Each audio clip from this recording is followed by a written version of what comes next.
Hello everyone, my name is Andrea Gadsden and I am a proud assistant principal at Jerry Zucker Middle School.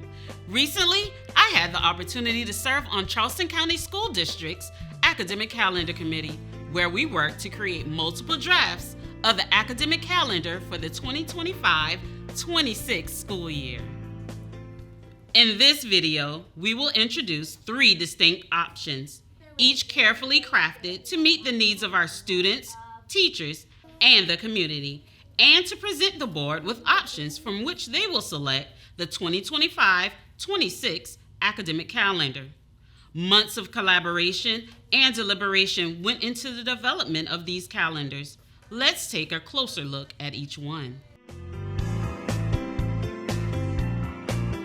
Our goal was to create a calendar that was similar to the previous year's calendar so that it's more consistent and in line with what's already been chosen. Our educators asked and we listened. Because of teacher feedback, we included a 6 teacher work days before students get back into the building following summer break.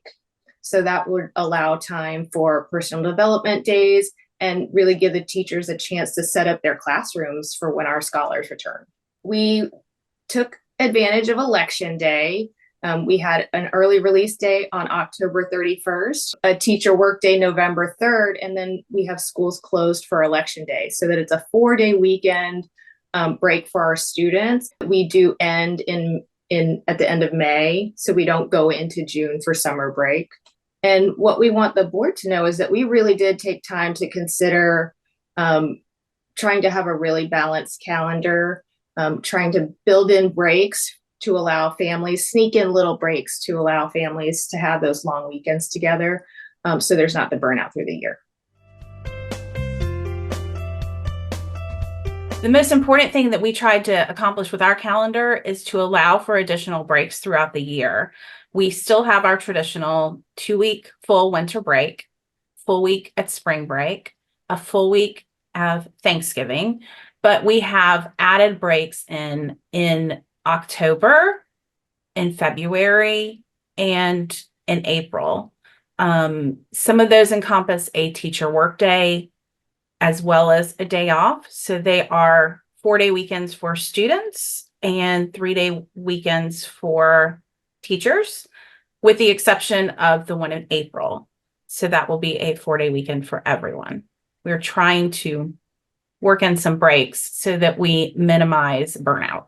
So we have realigned spring break to come at the end of the 3rd quarter.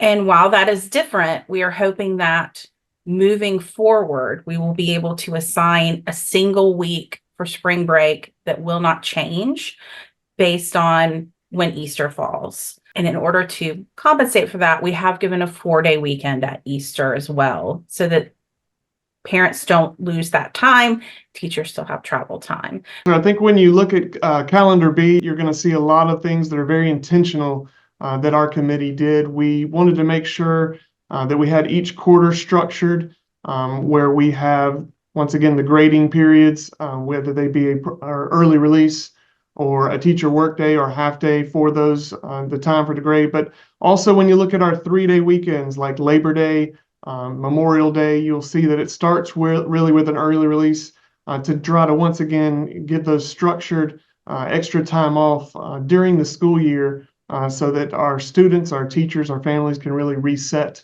as we move through the calendar.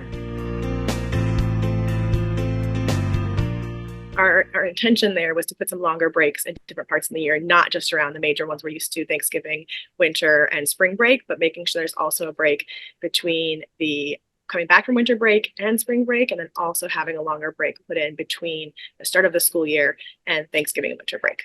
One thing that we discussed in our calendar meetings was the need for breaks to help with exhaustion for students and teachers throughout the school year, and to hopefully reduce the chronic absenteeism that we see in some students, and also reduce the amount of substitutes in our buildings.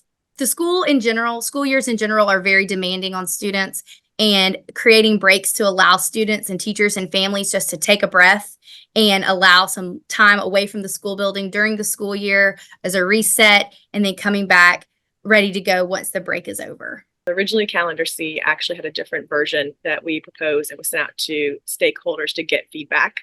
And the initial feedback we got back from that survey showed us that there were some real issues and higher costs associated with taking 2 additional full weeks off. That was the original goal of Calendar C. So to honor that feedback we got and make this amendment hopefully more feasible, those additional breaks were short. Each of these calendars has strengths and considerations. Now it's up to the Board of Trustees to make a determination as to which option best serves our students and their academic success.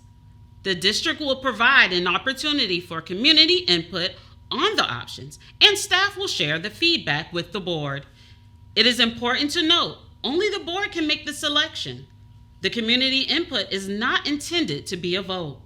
The considerations in selecting an academic calendar are nuanced and must be centered around students and their academic success. Thank you for watching this presentation of the 2025-26 CCSD Academic Calendar Options. More information about the selection process will be shared with the public in the coming weeks.